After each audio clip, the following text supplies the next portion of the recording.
दादोजी कोंडदेव स्टेडियममध्ये president cup 2026 स्पर्धेचा सांगता समारंभ अत्यंत उत्साहात आणि दिमाखदार वातावरणात पार पडला. रोमहर्षक तमतीम सामन्यात बिहार ब्लास्टर्स संघाने विजय मिळवत पहिल्या ट्रॉफीवर आपले नाव कोरले. समारंभाची सुरुवात अभिनेते सुनील शेट्टी यांच्या उपस्थितीने झाली. त्यानंतर प्रसिद्ध ड्रमवादक शिवमणी यांच्या सादरीकरणाने आणि पुणेरी ढोलच्या जुगलबंदीने वातावरण भारावून गेले.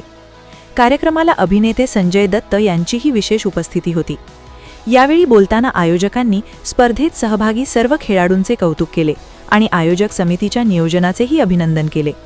खेळाडूंच्या उत्साहामुळे आणि प्रेक्षकांच्या प्रतिसादामुळे ही स्पर्धा यशस्वी ठरल्याचे नमूद करण्यात आले. यंदापासून प्रेसिडेंट कप वर्षातून 3 वेळा आयोजित करण्यात येणार असून पुढील स्पर्धा नोव्हेंबरमध्ये होणार असल्याची घोषणा करण्यात आली. विजेत्या संघाला 1 कोटी रुपये तर उपविजेत्याला 50 लाख रुपयांचे बक्षीस देण्यात येणार आहे. या समारंभाला डॉक्टर उदय सामंत, खासदार नरेश म्हस्के, माजी क्रिकेटपटू चंद्रकांत पंडित, प्रवीण आमरे यांच्यासह अनेक मान्यवर उपस्थित होते. IPL चल रहा है थाना. देखिए, थाना जिले में मैं सालों साल से आता रहा हूँ, हमेशा आता रहा हूँ, और मैंने एक चीज देखा है कि जो भी होता है यहाँ पर बहुत ही दिल से और एक पैशन से होता है.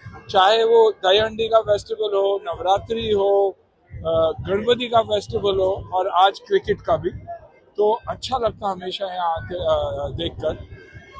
मेरे काफ़ी दोस्त यहाँ पर है, पॉलिटिकल प्लेटफॉर्म्स पे है, लेकिन हमेशा लोगों के पॉइंट ऑफ व्यू से सोचते आ रहे.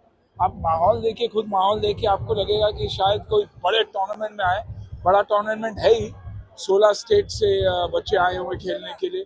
एक्साइटिंग मैचेस है, तो अच्छा लगा मुझे यहाँ आके. और खास करके डॉक्टर श्रीकांत को मुबारकबाद देना चाहूँगा, उसकी पूरी टीम, सारे लोग यहीं हैं मेरे इर्द गिर्द. रवि भाव के लिए मैं शायद 20 या 25 साल से आता रहा हूँ हमेशा थाना.